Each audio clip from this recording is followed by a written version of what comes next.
ఇక్కడ లెటర్ వచ్చింది. మరి నువ్వు వ్యతిరేకమైతే నీకు సపోర్ట్ చేసే వ్యక్తులు ఎవరైతే ఉండ్రో వాళ్లకు నోటీసులు పోకుండా నాకు నోటీసులు రావడానికి కారణం ఏంటి?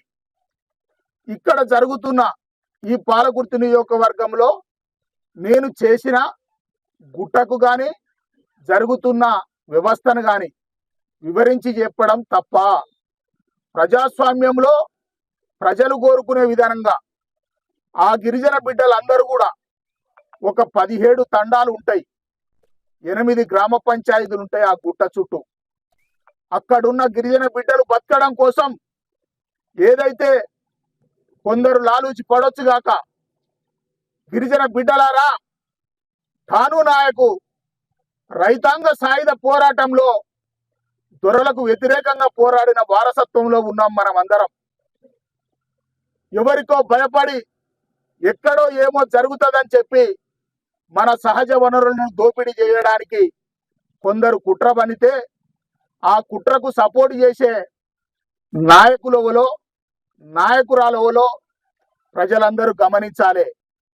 ప్రజలందరూ కూడా ఈ వానకొండ గుట్ట లక్ష్మీనరసింహస్వామిని కాపాడుకోవడానికి ప్రయత్నం చేయాలి.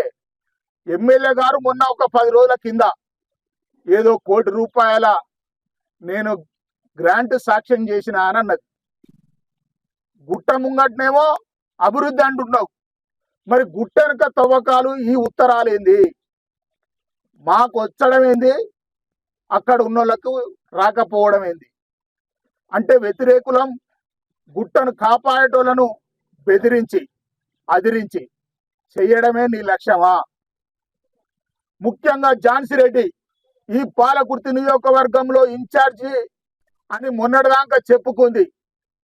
ఏ రకంగానో ఒక రకంగా ఒక పదవిని పరదేశస్తురాలు తెచ్చుకుంది.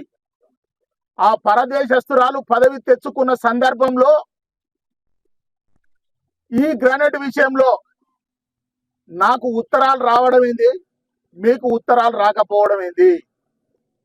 ఝాన్సీ రెడ్డి గారు, నేను కాంగ్రెస్ పార్టీ కోసం అహర్నిశలు కష్టపడ్డాను, కాంగ్రెస్ పార్టీ కోసమే పనిచేశాను, కాంగ్రెస్ పార్టీ కోసమే పని చేస్తా. కాంగ్రెస్ పార్టీలో నాయకులు చాలా మంది వచ్చిపోయారు.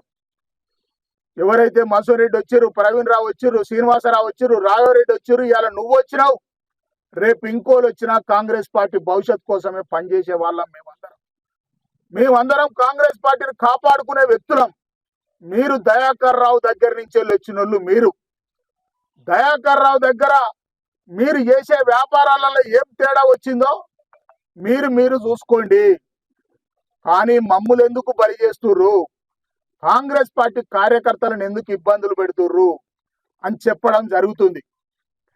అదేవిధంగా ఇక్కడ జరుగుతున్న అన్యాయాల గురించి, అక్రమాల గురించి మేము ఎప్పుడు నిలదీసినా కానీ ప్రతిపక్షంలో ఉండి మేము కొట్లాడిన సందర్భంలో మమ్మున అవహేళన చేసిన, మమ్ముల కించపరిచిన వ్యక్తులు ఈ రోజు నీ దగ్గరికి వచ్చి చెట్టా పట్టాలు వేసుకొని తిరుగుతుండ్రు. జెండా మోసిన కార్యకర్తలు నలిగిపోతుర్రు, చాలా ఇబ్బందులు పడుతుర్రు, నరకాన్ని అనుభవిస్తుర్రు. తెచ్చుకున్న రాజ్యం ఒక రాక్షస రాజ్యం నుంచి విముక్తి కలిగిస్తే కానీ కొరివి దయ్యాల పాలైందనే విధంగా ఉంది మా పరిస్థితి.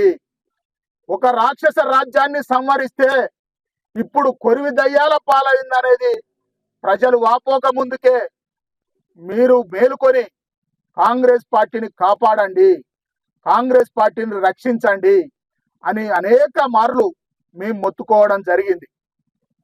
ఎన్నిసార్లు చెప్పినా వాళ్ళ విధానంలో తేడా లేదు. నేను ఈ వానకొండ గుట్ట లక్ష్మీనరసింహస్వామికి ఆపినందుకు ₹1,20,00,000 కట్టాలి దండుగా అని చెప్పి ఒక ఉత్తరం పంపిర్రు. అదొక భాగం.